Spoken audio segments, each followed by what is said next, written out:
যখন আমি দেখবো যে একটা জায়গায় কোনো ইনজুরি আছে, আমি অবশ্যই টোটালটা সার্চ করবো যে আর কোনো জায়গায় ইনজুরি আছে কিনা, বিকজ 10 to 15% কেসে এই জিনিসটা থাকে। আমি এই যে দেখো এখানে একটা ফ্র্যাকচার আছে, দেখছো? এই ধরনের যদি ফ্র্যাকচার বা ইনজুরি থাকে, সে কিন্তু অ্যালাইনমেন্ট নষ্ট করে না। সে কি অ্যালাইনমেন্ট নষ্ট করছে? ও কিন্তু অ্যালাইনমেন্টে আছে, কিন্তু এখানে ফ্র্যাকচার আছে। এই ফ্র্যাকচারের জন্য খুব বেশি নিউরোলজিক্যাল ম্যানিফেস্টেশন কিন্তু হবে না। কারণ কি, ও দেখো সামনের দিকে ইনজুরি হয়েছে, ওকে এখানে প্রেসার দিবে? এই লাইনটা হচ্ছে স্পাইনাল কর্ড যায়, তাহলে ও কি এখানে বেশি প্রেসার দিবে? দিবে না। তাহলে এটা যদি আমাদের ইনজুরি নিয়ে থাকতো, এটা মনে করো নাই, তাহলে তার সিম্পটম যেরকম হতো আর এটার সিম্পটম হবে, দুটো কি একই রকম হবে? ডেফিনেটলি এটা খুবই গ্রিভাস একটা চেঞ্জ, তাই তো? এখন বলো, একটু আগে আমরা বললাম না যে যদি কমপ্লিট ডিসেকশন হয়ে যায়, এখানে যদি কমপ্লিট ডিসেকশন হয়ে যায়, এর নিচের লেভেলের যে নার্ভগুলো বের হবে তাদের ফাংশন কি থাকবে? তাদের ফাংশন থাকবে না। তার মানে এখান এর নিচের যে লেভেলের যে নার্ভগুলো আছে তাদের সেন্সরি স্টিমুলেশনও বেড়ে যাবে না, ওখান থেকে যে মোটর ফাইবারগুলো আসবে তাদের স্টিমুলেশনও এখানে আসবে না। তাহলে যে জায়গায় হচ্ছে কমপ্লিট ডিসেকশন হচ্ছে, নরমালি কি হয়, ডিকাসেশনের লেভেল তোমাদের মনে আছে? যে ডিকাসেশনের লেভেল অনুযায়ী কি হয়, যদি এরকম কমপ্লিট হয়ে থাকে, তাহলে সেখানে তো কোনো নিচের কোনো কি বলে নিচের লেভেলের কোনো নিউরোলজিক্যাল ম্যানিফেস্টেশনই আমরা পাবো না, সবগুলো একদমই কমপ্লিট অ্যাবসেন্ট থাকবে। যদি এমন হতো যে এই জিনিসটার হাফ আছে, হাফ ছিঁড়ে গেছে, এটা যেমন কমপ্লিট ডিসেকশন হয়ে গেছে, তাই না? মনে করো এখানে যে স্পাইনাল কর্ড আছে, যেটা হাফ স্পাইনাল কর্ড ছিঁড়ে গেছে, সেটাকে কি বলে? তোমরা নামটা জানতা না? ব্রাউন-সিকার সিনড্রোম, নামটা শুনছো না? হ্যাঁ, তো ব্রাউন-সিকার সিনড্রোমে আমরা কি করছিলাম, যদি হাফ হয়, হেমিসেকশন হয়, হেমিসেকশন হলে কি হয়, অর্ধেক ফাইবার, সাপোজ এরকম ধরে রাখছো, এটার হাফ কেটে দিছে, ঠিক আছে? এই হাফটা কেটে দেওয়ার পরে কি হবে, আমাদের বডির রাইট এবং লেফট দুটো পার্টে ডিকাসেশন হয় না ফাইবারগুলো, তাহলে হাফ কেটে দিলাম, যে পাশে কাটলাম সেই পাশের সেন্সরি ফাইবারগুলো যেহেতু আনাপোজ থাকে, তাহলে সেই পাশের সেন্সরি, সেই পাশে হচ্ছে, সরি আমি ভুল বলছি, উপর থেকে ডিকাসেশন হলে ওই পাশের মোটর চলে যাবে, অপোজিট পাশের ফাইবারগুলোর সেন্সরি লস হবে, তাই না? তাহলে এই লসটাকে কি বলতেছে? Brown-seeker syndrome. এই জিনিসটা হচ্ছে তোমাদেরকে ভাইবা দেওয়ার সময় জিজ্ঞেস করে, স্যাররা যদি খুব ভালো করো তাহলে জিজ্ঞেস করে, আদারওয়াইজ করে না। নেক্সট চলে আসো, আমরা এমআরআই করি একটা পেশেন্টের, ঠিক আছে? তাদের ক্ষেত্রে করি, সব পেশেন্ট আসলে কি আমরা এমআরআই করতে দেই? দেই না। আমরা সব পেশেন্ট আসলে ফার্স্টে কি করতে দেই? একটা এক্সরে করতে দেই। এক্সরেতে যদি কোনো ফাইন্ডিংস পাই বা সাসপেক্টেড থাকে, তখন আমরা সিটি স্ক্যান করতে দেই, ঠিক আছে? একটা জিনিস খেয়াল করো, আমরা বড় ইনভেস্টিগেশন শুরুতেই দেই না। কেন দেই না? সব জায়গায় অ্যাভেলেবল না, কস্ট ইফেক্টিভ না, ঠিক আছে? আমাদের দেশের জন্য আমাদের দুইটাই চিন্তা করতে হবে, অ্যাভেলেবিলিটি এবং কস্ট ইফেক্টিভনেস। তাহলে সব জায়গায় অ্যাভেলেবল না এবং কস্ট ইফেক্টিভ না, দ্যাটস ওয়াই আমরা কি করি না, শুরুতেই বড় ইনভেস্টিগেশন দিই না। আমরা এক্সরে দিছি, সেটাতে যদি সাসপেক্টেড অথবা ভিজিবল পাই, ডেফিনিট কোনো চেঞ্জ পাই, আমরা সিটি স্ক্যান দিব। সিটি স্ক্যান করার পরে যদি আমি দেখি যে পেশেন্টের নিউরোলজিক্যাল কোনো ম্যানিফেস্টেশন আছে, যে তার ফোকাল নিউরোলজিক্যাল ডেফিসিটের কোনো ফিচার আছে, তাহলে সেই পেশেন্টের ক্ষেত্রে আমরা এমআরআই করতে দিব। আর কোথায় দিতে পারি, যদি আমাদের মনে হয় যে এই পেশেন্টের লিগামেন্টাস কোনো ইনজুরি আছে, ঠিক আছে? Usually as a common rule, বডির যত জায়গায় লিগামেন্টাস ইনজুরি আছে সব জায়গায় আমরা এমআরআই করতে দিই, ঠিক আছে? কারণ এত সূক্ষ্ম লেশন নর্মাল ইনভেস্টিগেশনে আসে না। সিটি স্ক্যান সাধারণত বোনসের ইনজুরিগুলো বেশি আসে, সফট টিস্যু ইনজুরিগুলো ডিটেইলস ডেলিনিয়েশন আমাদের এমআরআইটা লাগে, ঠিক আছে? এখানেও আমরা কি করছিলাম, মোশন সেগমেন্টের মধ্যে অনেকগুলো লিগামেন্টাস স্ট্রেন থাকে না, ওই সবগুলোতে যদি কোনো ইনজুরি থাকে, সেগুলো কিভাবে আমরা ডায়াগনোসিস করব? বলো, এমআরআই করব। দেখাই যাচ্ছে, এটুকু তো বুদ্ধি করে বলতে হবে। এটা একটা এমআরআই তোমাদের কাছে আমি এমনি নিয়ে আসছি, মানে স্পেসিফিক কোনো ইসের জন্য না। তোমরা এখানে জাস্ট একটা ভিউ দেখো, এটাকে আমরা বলি T2 weighted MRI. I don't think যে তোমাদের T1 T2 ওয়েটেড এটা তোমাদের ডিটেইলস বলার কিছু আছে। আমরা কি দেখছি এখানে, সার্ভাইকাল স্পাইনে সাবলাক্সেশন আছে। এখানে দেখো এই জায়গাটা সাবলাক্সেশন, এই যে দেখছো একটু সামনে চলে আসছে, ও কিন্তু এক অ্যালাইনমেন্টে নাই, এইটা আর এটা দেখো একই লাইনে আছে, কিন্তু এটার লাইন দেখো, এটার অ্যান্টেরিয়র লাইন আর এটার অ্যান্টেরিয়র লাইন দূরে দূরে না, এই যে এটার অ্যান্টেরিয়র লাইন, এটার অ্যান্টেরিয়র লাইন, এটা কিন্তু একই লাইনে না, একটু দূরে চলে গেছে না?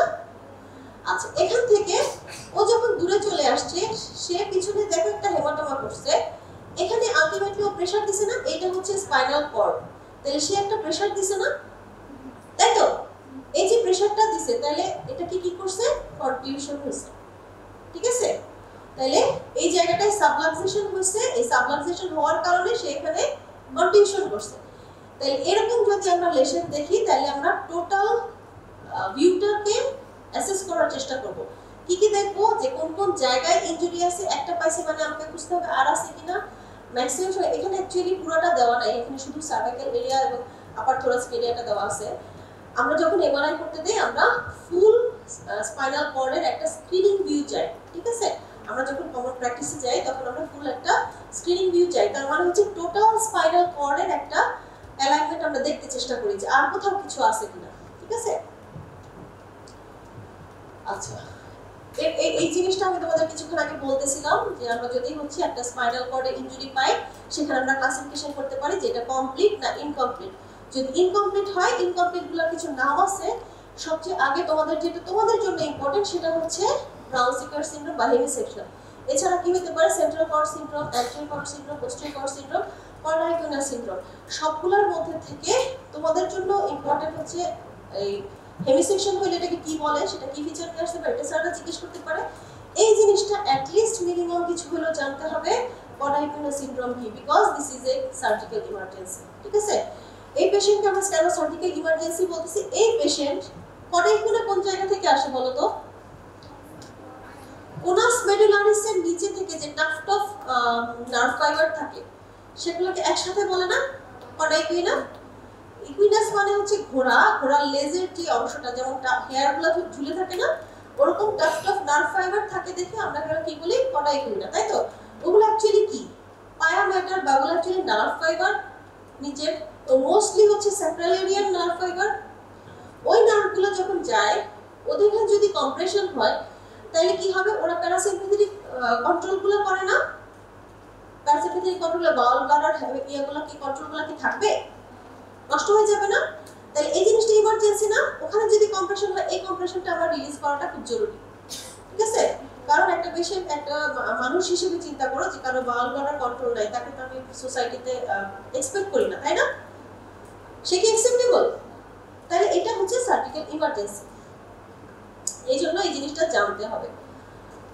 অনেক বেশি ডিটেইলস তোমাদের পড়ার দরকার নেই জাস্ট বেসিক চেঞ্জ কি হয় এতটুকু কথা বলতে পারলে দুই লাইনে আমরা খুব খুশি হয়ে যাই তুমি জানো যে এই জিনিসটা ইমার্জেন্সি এই কথাটার মানে হচ্ছে যে তুমি নিজে ট্রিট করতে না পারো অ্যাট লিস্ট খুব দ্রুত তুমি আরেকজনের কাছে পাঠিয়ে দিবা যেখানে ডেফিনিট ট্রিটমেন্ট করা যায় বুঝা গেছে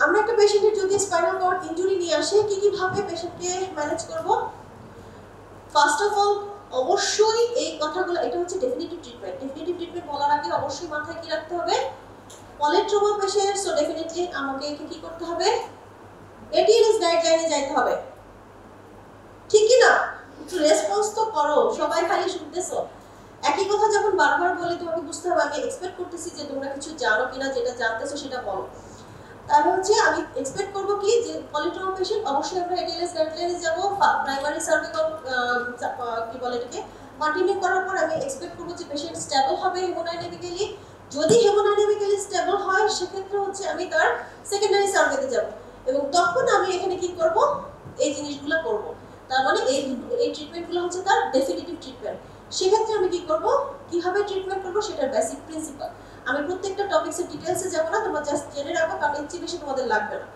একটা পেশেন্টের আমরা বললাম যে তার ট্রমার জন্য সাবলাক্সেশন হতে পারে কম্প্রেশন হতে পারে ভেঙে যেতে পারে এই জিনিসগুলো বলার পর আমাদের লাগবে কি রিঅ্যালাইনমেন্ট তার যে কলামের অ্যালাইনমেন্ট সেটাকে আমার আগের পজিশনে আনতে হবে নরমাল পজিশনে আনতে হবে সেটাকে কি বলবো রিঅ্যালাইনমেন্ট ঠিক আছে এই রিঅ্যালাইনমেন্টে আনার জন্য আমি কত কিছু ইউজ করতে পারি স্কালটম হ্যালো ব্রেস অরিভ যেটা তোমার লাগবে এরিয়া অনুযায়ী আমি সেটাকে ইউজ করব ঠিক আছে তোমরা একটা ছবি দেখো স্কেলিটাল ট্রাকশন সাপোজ যদি তার এখানে কোনো সাবলাক্সেশন থাকে সেক্ষেত্রে আমি এই স্কেলিটাল ট্রাকশনটা দিয়ে টান দিয়ে রাখবো যাতে কম্প্রেশন হয়ে থাকলেও সেটাকে অ্যালাইনমেন্টে চলে আসবে তাহলে এটাকে হচ্ছে স্কালটম বলে ঠিক আছে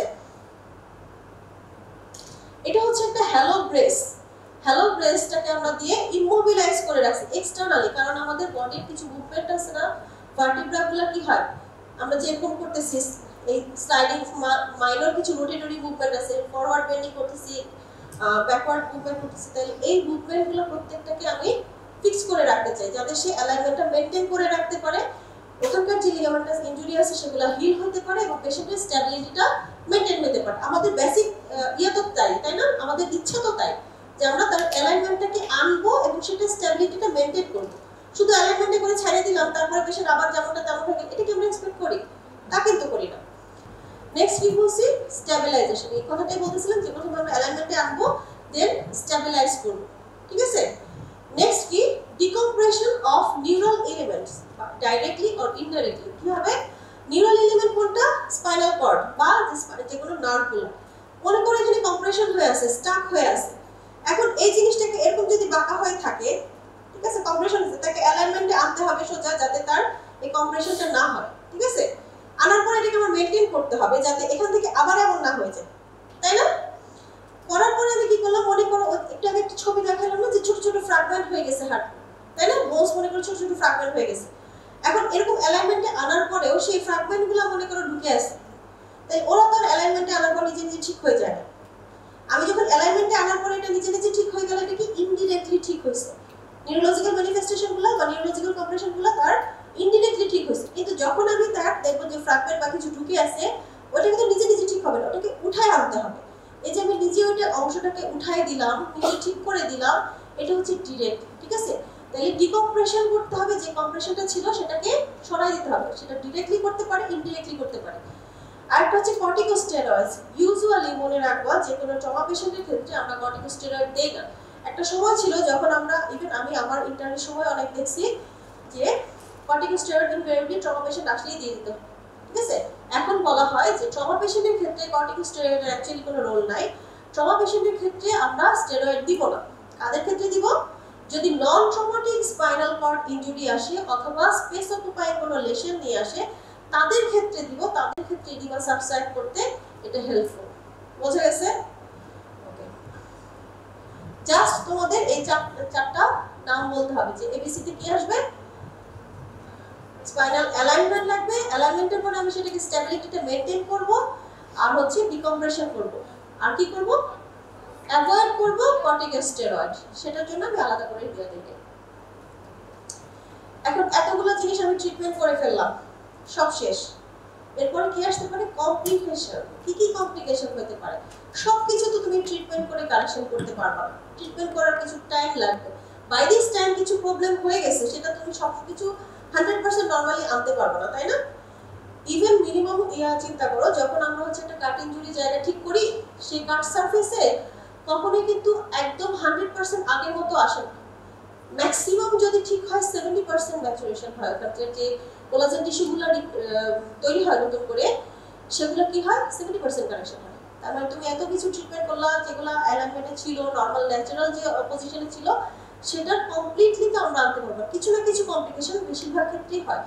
কাদের ক্ষেত্রে হয় না? যদি সাথে সাথে আমি ট্রিটমেন্ট করতে পারি, কমপ্লিট ট্রিটমেন্ট করতে পারি, পেশেন্টের কমপ্লায়েন্স যদি ভালো হয়, আমার সব ফ্যাসিলিটি যদি থাকে, অনেক কিছুর উপর ডিপেন্ড করবে, তাই না? তাহলে কিছু কমপ্লিকেশন হতে পারে। কি কি হতে পারে?